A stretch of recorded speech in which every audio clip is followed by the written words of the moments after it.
So welcome to the fourth recap video for the Jookin 2 series for Swing Ann Arbor in November of 2012. I'm Ross. And I'm Sarah. And so this is the concluding video for our class. To start the class today, we talked about traveling around the dance floor. And we started talking about traveling in open. I'm using the... And closed.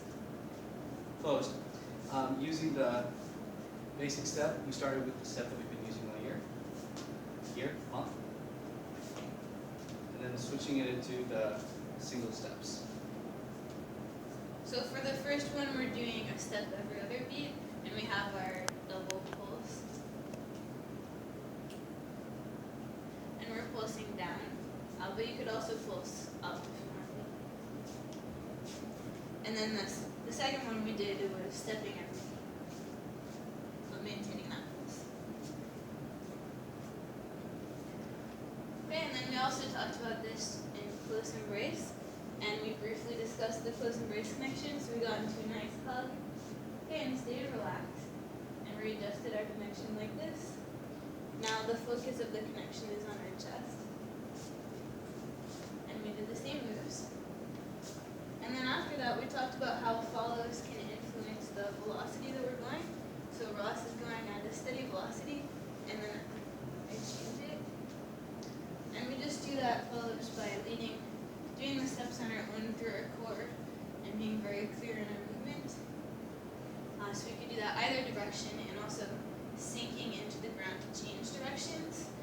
And this in particular for changing direction is a nice way of, if the lead is about to run into something, we can stop him using this as opposed to the emergency brake. That's a nice touch because that feels like as a lead, I might have meant to do that, as opposed to this is very clearly, the hand on the shoulder is, we need to stop. And so that's a way that leads can be tricked into thinking we actually know what we're doing. It's also smoother. Okay, and then we also talked about turning in both positions, closed and close embrace. Both, we're stepping around the central axis. We want to try to take equal steps both forward and backward. So the central axis is between our two right feet, and we're turning around that. So you can step slowly, or step more quickly. And when we do it faster, then we need the security arm here to hold the follow in more, and we'll get a little more tone in our hand here. And I was leading the speed of that turn.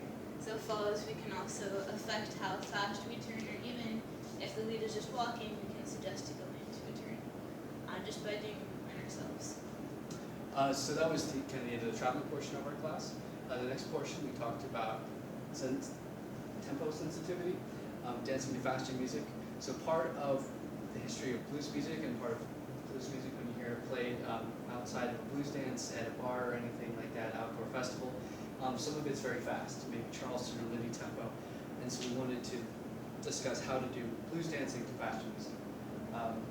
So we introduce strutting, which is this traveling step, which is a kind of relaxed jogging step, which lets us move around the room, turning. And this should feel very relaxed. So when you see it by yourself, it is still very much the blues posture, so the hips are back. But I'm still very grounded as I move around the floor.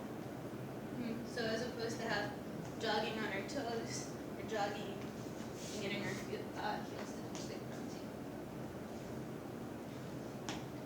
Okay, so that was the content of this class. And then we want to do a brief summary of the whole series. So in this series, we're focusing on how leads and follows can communicate with each other, and so that both directions, not just the leads talking at the follows. So leads are listening for input from the follows and are giving space for that input. So I don't want to put my partner in a box to where they don't feel they have any expression. We wanted to step back, give them a chance to voice how they're hearing music and how they feel things without entirely dictating the conversation ourselves. Yeah, so both by having the connection open enough that the follow has some freedom to move around and not like tight and in place, not dance so that you're not always like every 2 counts doing something totally different. But if you have some periods where you're just walking, then the fall has some opportunity to change new things.